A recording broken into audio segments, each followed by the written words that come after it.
Les vraies voix Sud Radio, 17h-20h, Philippe David, Cécile de Ménibus. Ah, ils sont chauds, les vraies voix. Là, ils ont même chanté de la K-pop après avoir chanté du Sardou. Philippe Bilger, alias le président. Françoise Degois, alias la révolutionnaire. Philippe Bilger Song, Françoise Degois Song Park et Sébastien Ménard. Vous savez pourquoi c'est toujours les mêmes. Parce qu'en fait, contrairement à la tradition européenne, en Corée, il y a très peu de noms de famille. Ah oui, c'est vrai, Voilà. c'est Kim Son Park. Il y a peut-être il y a peut-être 10 catégories de noms de famille. On le constate quand on regarde les matchs de foot avec l'équipe de Corée, c'est vrai. Ça doit être dur à commenter. Oui. Absolument. Et Sébastien Ménard, est notre avec basketteur. nous. Absolument. Tout de suite, le coup de projecteur des vraies voix.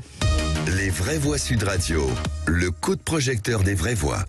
Et mercredi, le ministère du Travail et Pôle emploi ont recensé une baisse de 312 000 chômeurs en 2022. C'est le plus faible niveau atteint depuis 2011. Philippe. Oui, Cécile, et à ces chiffres s'oppose malgré tout un record d'augmentation de radiation, une augmentation des radiations de 10,4% l'an dernier, 58 100 rien que pour le dernier trimestre, à comparer à la baisse de 114 000. Alors vous, est-ce que vous faites confiance aux chiffres du chômage?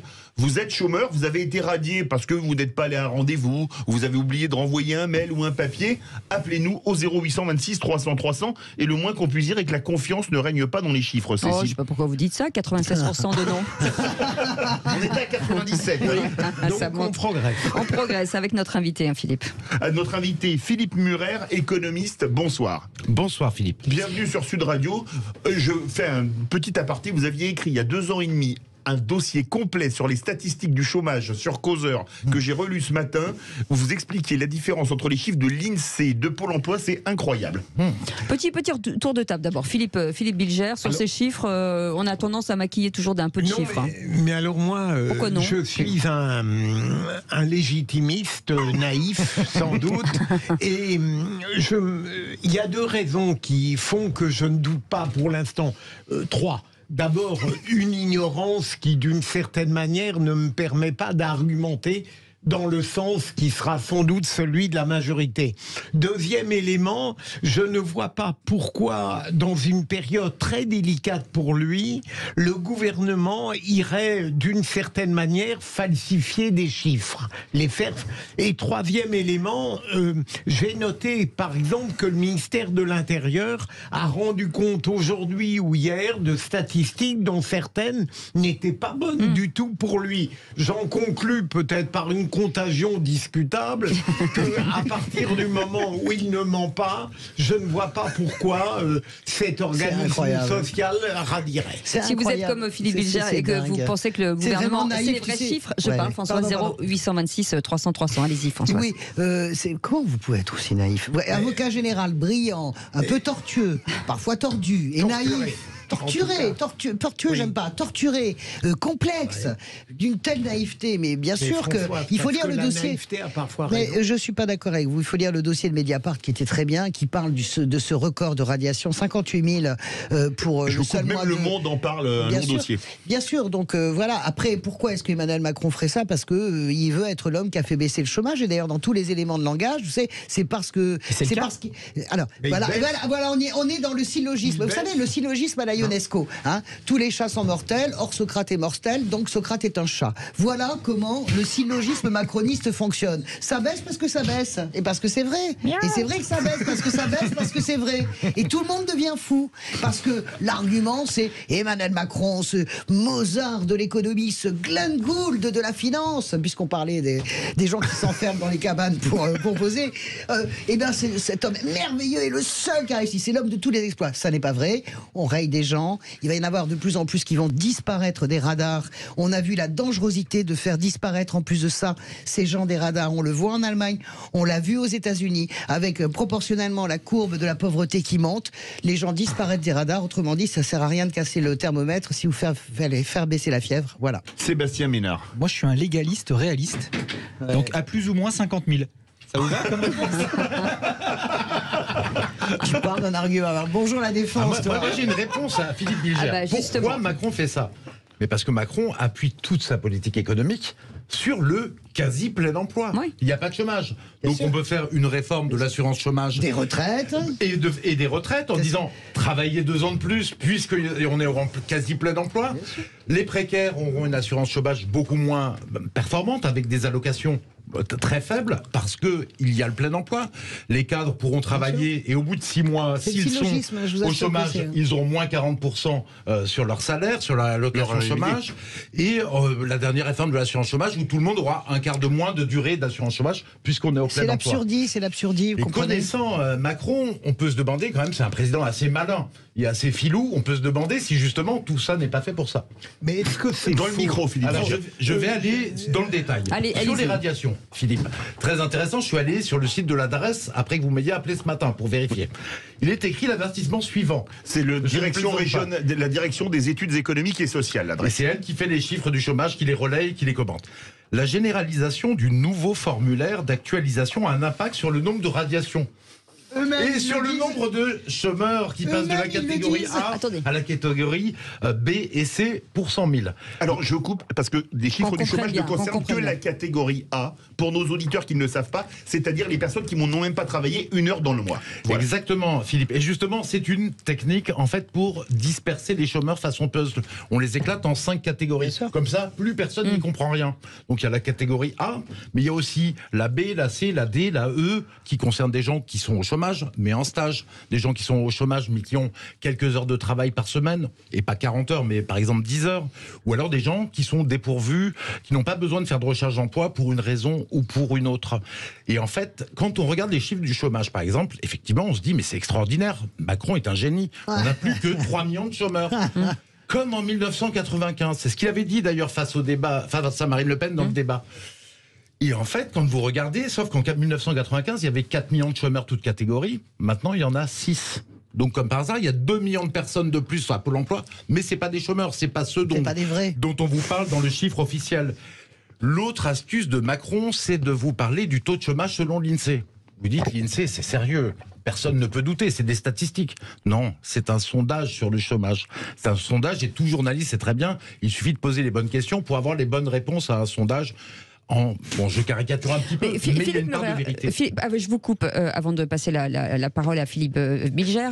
Ce serait quoi aujourd'hui les vrais chiffres? Aujourd'hui, si on s'en réfère à ce que vous vous dites. Alors, le chiffre de l'INSEE, c'est 7,3% de chômeurs. D'accord. Or, quand vous regardez le chiffre qui accompagne, c'est 2,2 millions de chômeurs selon l'INSEE. Or, il y en a déjà 3 millions catégorie A à Pôle emploi et 6 millions. Vous voyez que vous pouvez remettre en cause ce chiffre. Autre chose, pourquoi, au moment où on a fait un plus bas historique du chômage depuis 40 ans, le gouvernement ne l'a pas claironné ? Tout simplement parce qu'il aurait été ridicule. Il aurait montré que ce chiffre était bizarre. C'est-à-dire que c'est en juin 2020. Alors que toutes les entreprises avaient fermé, qu'il y avait plein de gens virés, que le taux de chômage de l'INSEE était à 7,1% au plus bas. Parce que, en fait, il est fallacieux. Et le vrai taux de chômage, on peut dire que, allez, si on le grossit un peu, on le maximise, en fait, on a 6 millions de chômeurs toutes catégories, 2 millions de personnes au RSA, qui, en fait, probablement sont au chômage et ils ne sont pas inscrits à Pôle emploi parce qu'ils ne peuvent pas toucher d'allocation chômage. Adultes handicapés aussi. Les adultes handicapés, vous les comptez là-dedans aussi ou pas? Après, il y a plein d'autres petites catégories. En fait, ça fait combien? Ça fait combien? Ça fait 8 millions ouais. pour 26 millions de salariés. Ça fait un taux de chômage qui est plutôt proche de 25% que de 7%. Parce que ça, c'est fou que les gens qui sont au RSA, c'est-à-dire qui ne travaillent plus depuis parfois 3, 4, 5, 8, 10 ans, ne sont pas comptés dans les chômeurs. C'est quand même fou. Et puis, il y a les apprentis aussi. Ouais. Parce que Macron, c'est un énorme rusé. Qu'est-ce qu'il a fait? Il fait que les entrepreneurs ont accès à une main-d'œuvre gratuite, les apprentis, qui sont payés maintenant, depuis que Macron est au pouvoir, en fait, 100% par les entreprises pendant 1 an. Les entrepreneurs se jettent dessus, on est passé de 400 000 à 800 000. Voilà comment vous cachez 400 000 personnes sur le tapis. Autre manière de cacher, vous aviez 1 million d'auto-entrepreneurs. Macron a fait la promotion du régime, des plateformes numériques. On se retrouve avec 2,5 millions d'auto-entrepreneurs. Il y a 2,5 millions d'auto-entrepreneurs. 600 000 auto-entrepreneurs nouveaux chaque année. Donc on se retrouve avec un stock de gens qui travaillent pour un demi-SMIC, ce qui est quand même absolument scandaleux, c'est un contournement de la loi. Et à plein temps, c'est l'INSEE lui-même qui le dit en parlant de ses auto-entrepreneurs. Et donc, il a mis 2 millions de personnes sous le tapis. Donc, voilà, il y a des tas de ruses pour cacher les chômeurs. Et on est beaucoup plus haut que ce que dit Macron. Ça lui permet de faire sa politique antisociale, réforme des retraites, de l'assurance chômage. Commenter 0826 300 300, vous attend au standard. Est-ce que vous considérez que ces chiffres sont effectivement un peu légers au 0826 300 300? Vous vouliez réagir d'abord, Philippe Béjart? En fait, je complète. Et une question, faut-il alors considérer en un mot que après votre dénonciation brillante des subterfuges, de ces manipulations, il n'y a pas eu de réel progrès dans la lutte contre le chômage sous les mandats d'Emmanuel Macron? Si, en partie, mais c'est pas une bonne nouvelle. Mais c'est pas une bonne nouvelle. Vous avez raison, parce que quand on regarde les chiffres de l'INSEE du nombre d'emplois salariés, on a fait plus 1 million entre fin 2019 et aujourd'hui. On est passé de 25,7 millions d'emplois salariés à 26,7. Donc on peut se dire, c'est une très bonne nouvelle. Ça dépend du statut, c'est la précarité. Il y a ça, mais il y a aussi d'autres choses derrière tout cela qui sont inquiétantes et qu'on retrouve aussi aux États-Unis. J'allais vous le dire. Il y a le fait, en fait, ça signifierait on produit la même chose avec 4%, vous voyez, de salariés en plus. Et ce qui annonce, alors bien sûr que ça reprend, ce chiffre-là reprend en fait les bidouillages que j'ai énoncés avant, mais ça reprend aussi une autre chose, c'est qu'on a une baisse de productivité dans les entreprises. Parce que les entreprises sont malades en Occident, les moyennes et les grandes entreprises, parce qu'elles ont été financiarisées. En fait, c'est un management par objectif financier, par des PDG payés par des options sur actions, et les actionnaires, en fait, c'est des machines à fric. Les salariés, il y a une perte de sens, il y a une perte de compétences, parce que ceux qui aiment servir le client, faire un beau produit, partent ou sont virés. Il y a une démotivation globale qui est en train de venir en Occident, qui est le pendant, en fait, de l'abstention sur le système politique. Le système économique n'évolue pas, ou toujours dans le même sens, le pire. Les gens se démotivent, et là, il y a une perte de productivité, et c'est le moteur de la prospérité, et donc c'est une très mauvaise nouvelle, même si tant mieux pour les gens qui trouvent du travail. Oui, vous êtes noir. Non, mais il faut faire attention à l'arbre qui cache la forêt. Il s'en était rendu compte, Joe Biden, les démocrates s'en étaient rendu compte, et Donald Trump également, dans la fameuse, je le redis toujours, la ceinture rouillée des États-Unis, la ceinture de rouille avec toutes ces industries totalement... Qui partent des Grands Lacs jusqu'à la Pennsylvanie, et qui, avec dévastées, etc. Effectivement, les gouverneurs respectifs annonçaient des chiffres extraordinaires de baisse du chômage, donc de reprise supposément. Le pendant, c'est la reprise de la production et de l'industrialisation. La réalité, c'est que ce qui était le pendant, c'est l'augmentation de la pauvreté, parce que des pans entiers d'ouvriers étaient radiés des cadres pour des systèmes et en réalité, il faut faire attention, parce que quand on commence à mentir, on se ment à soi-même et le mensonge devient le réel. Mais ça date pas d'aujourd'hui. Non, avec Emmanuel Macron, c'est poussé quand même au paroxysme. Je vous renvoie quand même au papier de Mediapart. Ça n'est jamais arrivé qu'on raye 58 000 personnes en un seul mois. Non. Et Françoise Desgoin, la pénurie de salariés, si je peux finir là-dessus. Oui, ne veut pas dire, mais... Alors là, je vais vous montrer un paradoxe soyez extraordinaire. Sympa là-dessus. Il y a une pénurie de salariés. Ouais. Est-ce que alors, il y a une certaine réalité dans certains métiers et des différences. Mais est-ce que vous connaissez une chose en économie de marché où il y a pénurie et les prix baissent? Non. C'est la loi de l'offre et de la demande. Bien sûr. Je veux dire, quand il y a pénurie, les prix montent. Or, les salaires, il y a eu pénurie, paraît-il, de salariés dans plein de secteurs. Mais en même temps, les salaires, ils ont baissé de 4%. 3% de hausse, moins 7 d'inflation, 4%. Et donc là, on voit qu'on est dans un mensonge vraiment global, un mensonge d'État, et en plus qui fait mal aux gens, parce que les gens qui n'ont pas de travail, on leur dit, il y a du travail partout, mais ça fait mal au cœur. Et pourtant, les entreprises continuent de recruter quand même. Oui, mais non, alors ça dépend. Je voulais dire, vous êtes d'accord, c'est-à-dire que mettre en parallèle le million de gens qui manquent dans des emplois-tations et dire, vous voyez bien, c'est QFD, qu'il y a du travail en France et que la production repart. Ça n'est pas vrai, c'est parce qu'il y a des secteurs qui sont en manque, mais il y a des dizaines de secteurs qui ne le sont pas, et des dizaines de milliers de gens qui sont rayés. Sébastien, j'ai le sentiment que sur ce plateau, il y a un biais qui a été pris, et c'est pas le biais des entrepreneurs que je vais quand même tenter de défendre. Je suis désolé, monsieur, les salaires n'ont pas baissé, les salaires, on les a augmentés. Après, ça se télescope avec une inflation. Non mais attendez, moi vous n'allez pas me dire c'est compte tenu de l'inflation, c'est ça qui importe. C'est compte tenu de l'inflation. Moi, j'augmente les salaires des gens qui travaillent avec moi. À hauteur de l'inflation. Après, j'augmente les salaires autant que je puisse le faire. Après, évidemment, ça se confronte à la dure réalité de ce qui se passe dehors. Les entrepreneurs ne sont pas responsables. Mais il a les pas chefs dit ça. d'entreprise. Je Non, n'ai non, pas dit ça. non, mais il ne faut pas dire que les salaires ont baissé, qu'on a baissé les salaires. C'est faux. C'est totalement faux. Non, Ce que vous dites les est faux. salaires Non, baissent. il a payé Les ça. salaires baissent quand Il il y a une inflation. a dit que les salaires baissaient. J'essaie d'en placer une, parce que là, on vous a entendu nous dire que on mentait, qu'il y avait 8 millions de chômeurs en France, que c'était 25%. Mais attendez, Françoise, vous avez aussi servi des gouvernements socialistes, notamment le président Hollande. Il faisait pas mieux. C'est pas vrai. Excusez-moi. François Hollande avait refusé. Il avait dit à un moment donné, on va arrêter. François Rebsamen, tu devrais t'en souvenir. François Rebsamen, elle avait dit, on arrête de publier les chiffres du chômage. Ils sont trop, ils se prêtent trop à la controverse. Oui, donc on arrête. C'est comme Michel Sapin qui disait, c'est une inflexion. Je sens une inflexion, bien sûr. Mais vous savez, les entrepreneurs, eux aussi, ils se mentent à eux-mêmes sur une chose. Et moi, j'ai des amis entrepreneurs qui me choquent. Ils me disent, j'arrive pas à recruter. Alors, vous discutez avec eux, ils me disent, et c'est des boîtes qui gagnent beaucoup d'argent. Ils disent, oui, ils veulent des salaires de 2500 €. Moi, je veux payer que 2000. Alors, où on est? C'est-à-dire qu'à 2500 €, ils gagneraient de l'argent, mais ils veulent pas recruter parce qu'ils veulent en gagner plus. Et il y a un problème, je vais vous dire. Il y a eu une sacralisation de l'entrepreneur en France face aux salariés. Or, c'est tenir tout le monde en même temps, les salariés, les retraités, les entrepreneurs, de faire une société juste.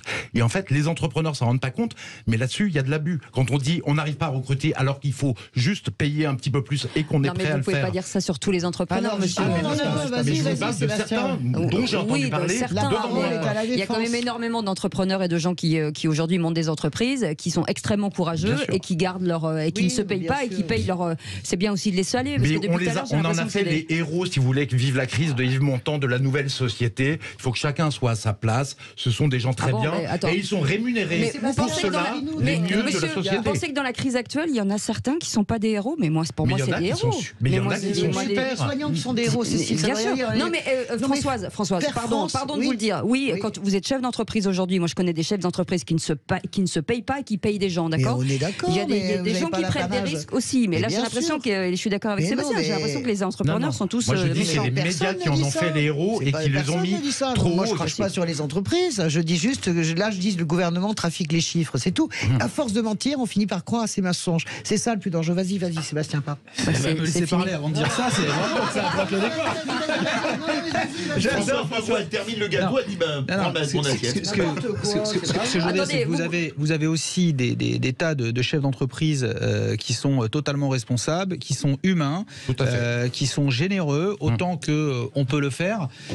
Et aujourd'hui, je dirais, développer notre activité en responsabilité, c'est aussi faire des choix, d'embaucher, de débaucher. Moi, j'ai la faiblesse, en tout cas, j'ai cet avantage de pouvoir recruter les gens que j'ai envie d'avoir. Par contre, effectivement, il faut les payer un certain prix. En direct, j'en ai à peu près une centaine. Et j'ai 100 salariés en direct dans différentes sociétés. Et j'ai 8150 entrepreneurs indépendants qui sont vendeurs, distributeurs indépendants. Prestataires, ouais. Exactement. Donc, ils sont pour la plupart soit installés sur des micro-sociétés, soit auto-entrepreneurs, etc. Donc, ça fait quand même du monde. Ça en fait des chèques tous les mois. Ouais, mais c'est le système qui broie les gens. Il ne faut pas mettre la responsabilité sur les gens. C'est le système qui broie les gens et qui a une forme d'inhumanité. Tu n'es pas dans le capitalisme financier. Dans le micro, François, sinon tu n'as pas des actionnaires qui te demandent un rendement à 14% de ton entreprise tous les ans. J'ai même un actionnaire qui, pendant le Covid, là où nos 8150 distributeurs indépendants ne pouvaient pas sortir, ne pouvaient pas aller faire du porte-à-porte, voilà, ce qu'on appelle le door-to-door, voilà, la vente Tupperware, qui les a financés. C'est-à-dire qui les a pendant plus de 18 mois. Et là, pour tous ces petits, il n'y a pas de plan Macron, il n'y a pas de PGE. Quand vous êtes indépendant et quand vous n'êtes payé qu'avec des commissions, il n'y a pas de PGE. Voilà. Donc moi, mon actionnaire les a soutenus. Voilà. Donc il y a aussi du capitalisme humain. Voilà. Non, mais sur une boîte de 100, bien sûr. Mais je ne parle pas du capitalisme, je parle du capitalisme financier, c'est pas pareil. Merci Françoise, merci beaucoup Philippe Murer d'avoir été avec nous, économiste, et de nous avoir éclairé sur ce sujet. Restez avec nous, c'est pas fini. On reste ensemble jusqu'à 19h avec Philippe Bilger, Françoise Degois et Sébastien Ménard. À tout de suite.